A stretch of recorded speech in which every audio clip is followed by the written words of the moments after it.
révélation bi nga xamante ne également jibaat na démb ci li nga xamante ni moom moo di ci li gën a fës en tout cas ci lu ñu mën a jàpp ci xibaar yi démb ñi ngi doon amal ab activité organisée par la JPS de Mbao bu ñu sukkandikoo suñu naataango yi nekk ci site bii di Seneweb nee nañu l'ancien ministre de l'économie et des finances Moustapha Ba a été tué en France mu nekk ab xibaar bi nga xamante ni mu ngi jibee ci ki nga xamante ni moom moo yore kàddu gouvernement bi muy Moustapha Ndiek Sarré nee na dañu nax ci suñu ay chiffres ba noppi itamit fenn li nga xamante ni moom moo di askan bi nee na le président Bassirou Diomaye Diakhar Faye ak le premier ministre Ousmane Sonko bi ñu dajee ak Moustapha Ba ndem si yàlla si daf leen waxoon ni leen chiffres yooyu ñu annoncé woon ci li nga xamante ni moom moo di rapport Cour des comptes ak yu ni mel lu ni mel du chiffre exact yi déjà loolu benn révélation la benn bi ko topp moo di war nañ tamit leeral li nga xamante ni moom moo di les circonstances de sa mort car il a été tué dans des conditions troubles. Bon bu fekkente ne. lan moo ci war a nekk taxawaay justice. le sieur Moustapha Sarré. mi nga xamante ne ni il n'est pas n'importe qui dans ce pays. parce que vous l'avez mentionné. que moom mooy porte-parole du gouvernement bu dee loolu la wax. c'est des propos d'une extrême gravité qui requièrent. de la part des autorités qu'on s'y attarde. et quand je dis que c'est des propos d'une extrême gravité yoo xam ne nécessité nañu attardé wu ci mooy. à partir du moment où mu wax que dañ ko rey ça veut dire que il doit être en mesure d'apporter la preuve que moom xam na wala boog nit wax na que ne que diw dañ ko rey parce que bi mu décédé yal na ko yàlla yërëm. amiin. les langues se déliaient donc les commentaires allaient bon train ku nekk di def say interprétation di jël. sa mort en tout cas di ko rattaché à des faits parce que peut-être il fut ministre des Finances avec tout ce débat autour de la réduction des comptes. Si maintenant le porte-parole du gouvernement parce que nee naa la il n'est pas n'importe qui porte-parole du gouvernement booy wax man li may yaakaar mooy lépp looy wax war nga mën a am capacité corroborer que war nga mën a am capacité dut ci baaraam donc s'il l'a dit en tout cas c'est un discours boo xamante ne nii bu war a mën a attirer l'attention des autorités. Et quand je parle des autorités je parle des autorités judiciaires. Au premier desquels le procureur de la République. Et le procureur de la République en la matière. mën na autosaisir ñu convoquer ki nga xam ne ni moom mooy le sieur. Moustapha Sarré. pour qu'il se prononce pour qu'il donne des informations. par rapport ak li nga xamante ne ni moom la divulgué ñu laaj ko lan moo tax mu wax ne dañ ko rey ak bu fekkee dañ ko rey kan moo ko rey parce que kooku aussi c'est un Sénégalais bon temps na ko banir moo tax lu ni mel dañ ko war a leeral. parce que c'est ay circonstances troubles la génn. voilà c'est un Sénégalais bon temps qui a servi le Sénégal pendant une longue période bu fekkente ne dafa disparaître dans des conditions dafa décédé en quelque sorte dans des conditions yoo xamante ne ni non encore élucidées moom mu osé wax. que dañ ko faat bu dee moo wax loolu ça nécessite en tout cas ñu attardé wu ci et que les autorités judiciaires de ce pays convoqué ki nga xam ne moom moo tenir de tels propos pour que convoqué nag il aura la possibilité face aux enquêteurs de rapporter la preuve en tout cas de cette déclaration bi nga xamante ne c'est une déclaration d'une certaine gravité. D'accord alors Assemblée nationale laa bëgg ñu utali gi nag ci la gën a fës ba tey ci xibaar yi xam nga ni nag fan yëpp coowal li nga xamante ni moom moo di loi interprétative bu amnistie bi nag fës na lool ba démb sax ñi di waa Y'en a marre def na ci ab sortie wax ni daal ñoom li ñuy sàkk du ay amnistie partielle mais daal nañ fi jëlee li nga xamante ne en tout cas moom moo di cette loi d'amnistie là yow ban jàngat nga am ci lu mel jàpp nga ni tey jii loi bi lu ñu fi war a jëlee la benn ki sa gis-gis mais aussi ndax tey jii suñ ko doon bëgg def xool pàcc bañ cee amnistie dafay méngoo ak ñoom li ñuy dénoncer ni daal dañoo bëgg rek làq doom dóor doom. Bon je crois que par rapport à la loi d'amnistie man ba ñuy voté loi bi bokkoon naa ci ñi nga xamante ne ils étaient contre la loi d'amnistie pour la bonne et simple raison que c'est une loi dangereuse en tout cas boo xam ne dafa bëggoon a exonérer totalement beaucoup de dignitaires de l'ancien régime yi nga xamante ne ni de par en tout cas leur ordre ak de par en tout cas seen gestion avec la responsabilité bi nga xamante ne amoon nañ ko en tant que État de faire de telle sorte que citoyens yi nekk en sécurité, ils ont failli à cette responsabilité ba mu conduire en tout cas à des manifestations sanguinolentes ay nit yu bari ñàkk ci seen bakkan. bu loolu amee je crois que ne serait-ce que pour famille yi nga xamante ne nekk nañ dans le deuil et dans la consternation nga rendre leen justice,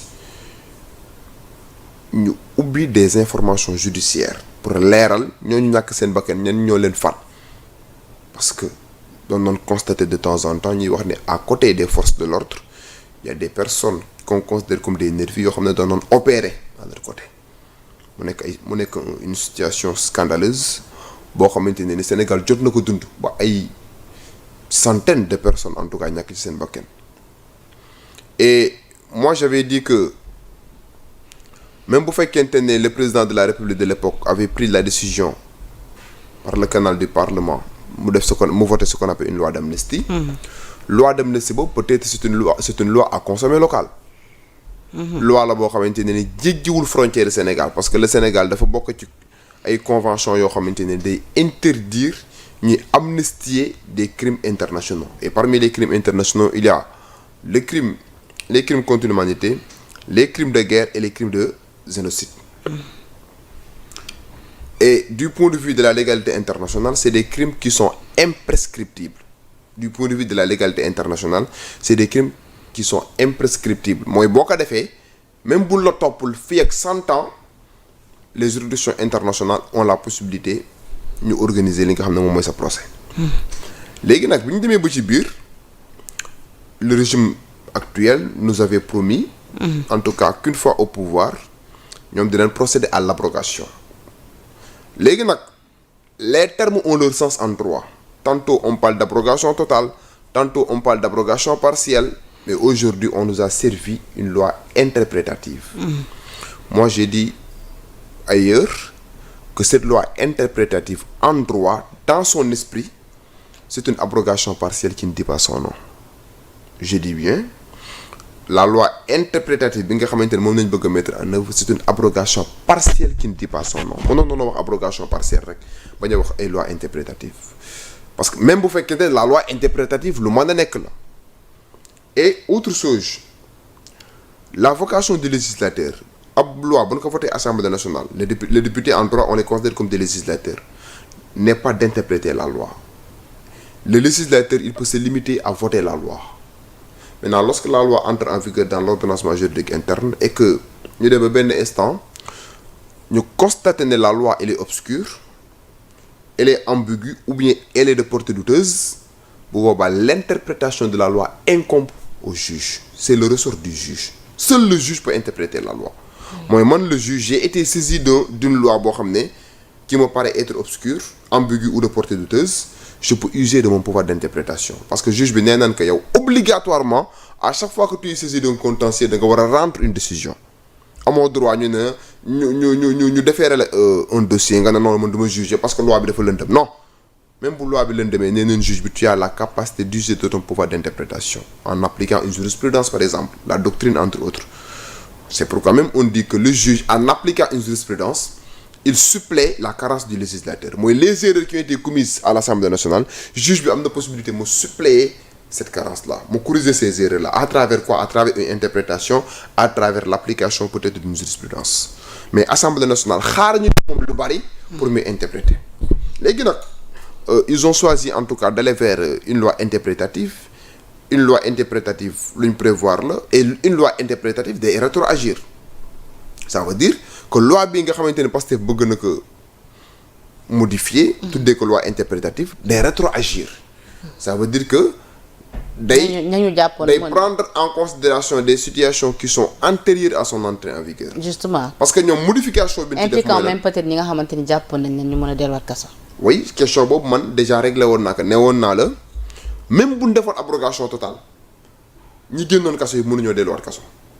Même bu ñu defoon abrogation totale ñi génnoon kaso mënuñoo delluwaat kaso. ñan ñoo mën a delluwaat dans ce cas-là. kenn du delluwaat kaso. Parce que la plupart des gens yi nga xamante ne ni loi d'amnistie bi moo tax ñu génn kaso bi ñuy génn kaso ils n'étaient pas définitivement condamnés. Parce que en droit il faut savoir faire la différence entre koo xam ne dafa nekk prison parce qu'il a été définitivement condamné ñu tuddee ko un détenu am koo xam ne dafa nekk prison parce qu'il subit une détention provisoire mooy nan ñu ngi lay tuumaal ci benn affaire placé na la sous mandat de dépôt, ton dossier est entre les mains du juge d'instruction demagoon sax procès.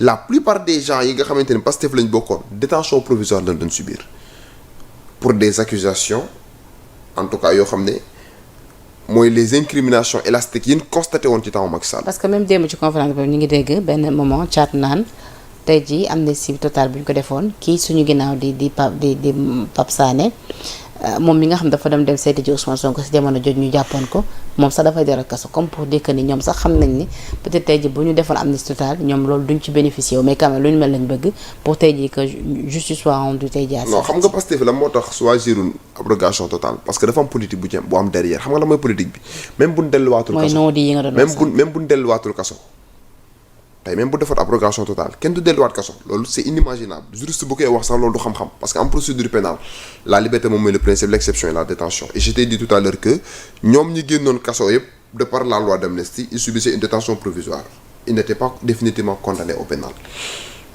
mais dossier yi nga xamante ne yëpp loi d'amnistie bi taxoon na kenn càmbaru ko mais les juges peuvent continuer di càmbar dossier yooyu noonu delluwaat kaso bi du am mais càmbar boobu day am te loolu dañuy créer waatal une forte judiciarisation de l'espace politique et pour contourner